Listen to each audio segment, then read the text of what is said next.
नमस्कार, मैं हूं अदिति और आप देख रहे हैं न्यूज नेशन के डिजिटल प्लेटफॉर्म पर न्यूज अपडेट।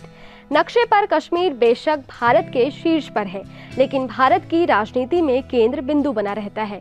देश की आजादी से लेकर अब तक, चाहे युद्ध हो या चुनाव, कश्मीर तमाम समीकरणों को प्रभावित करता है।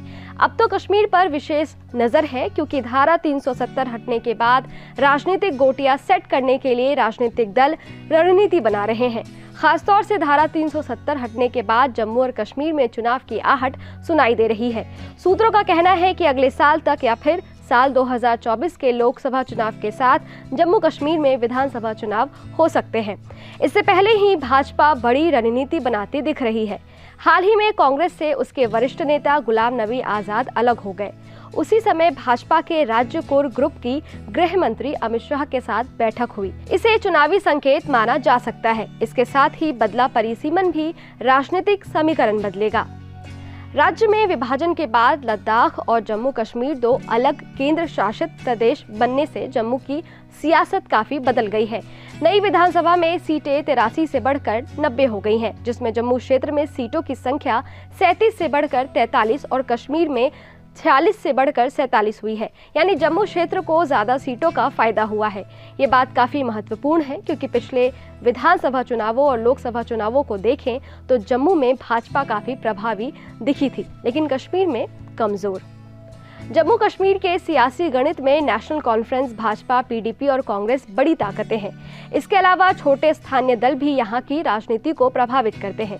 अब गुलाम नबी आजाद के कांग्रेस से अलग होने से स्थितियां और बदलेगी। चूंकि गुलाम नबी आजाद का प्रभाव चुनाव वैली में है, जिसमें डोडा, किश्तवाड़ व रामबन प्रमुख है। ऐसे में गुलाम नबी आजाद लगभग 2 दर्जन सीटों का प्रभाव डाल सकते हैं। आजाद की पार्टी के अकेले चुनाव लड़ने की स्थिति में वो भले ही सीट कम या एक भी ना जीत पाए, लेकिन कई सीटों के समीकरण को प्रभावित कर सकते हैं।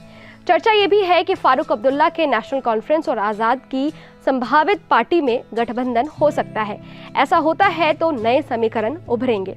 दूसरी तरफ भाजपा ने पिछले दिनों जम्मू क्षेत्र में नेशनल कॉन्फ्रेंस को बड़े झटके भी दिए थे। उसके एक प्रमुख नेता देवेंद्र राणा, जो केंद्रीय मंत्री जितेंद्र सिंह के भाई हैं, भाजपा में शामिल हो गए थे। इसके अलावा भाजपा कश्मीर घाटी के छोटे क्षेत्रीय दलों के साथ भी संबंध बनाए हुए हैं। इनमें सज्जाद लोन के नेतृत्व वाली जेकेपीसी प्रमुख है। कुछ मीडिया रिपोर्ट्स में दावा किया गया है कि गठबंधन में चुनाव लड़ने के बावजूद भी नई सरकार बनाने के लिए फिर से नए गठबंधन हो सकते हैं। जम्मू कश्मीर में पिछले विधानसभा चुनाव 2014 में हुए थे, तब राज्य का विभाजन नहीं हुआ था। उस समय 87 सदस्य विधानसभा में पीडीपी को 28 और भाजपा को 25 सीटें मिली थी। नेशनल कॉन्फ्रेंस ने 15 और कांग्रेस ने 12 सीटों पर जीत हासिल की थी।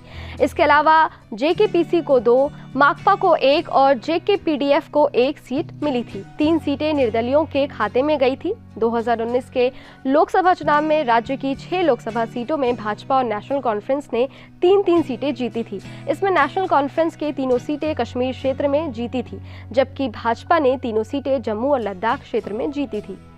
इस वीडियो में फिलहाल इतना ही। हमारे YouTube चैनल न्यूज नेशन पर तमाम विषयों पर वीडियोस उपलब्ध हैं। जाने से पहले हमारे YouTube चैनल को सब्सक्राइब कर दीजिए और बेल आइकन प्रेस कर दीजिए, ताकि हर न्यूज अपडेट सबसे पहले आप तक पहुंचे। विस्तृत खबरों के लिए आप हमारी वेबसाइट newsnationtv.com पर भी विजिट कर सकते हैं। शुक्रिया।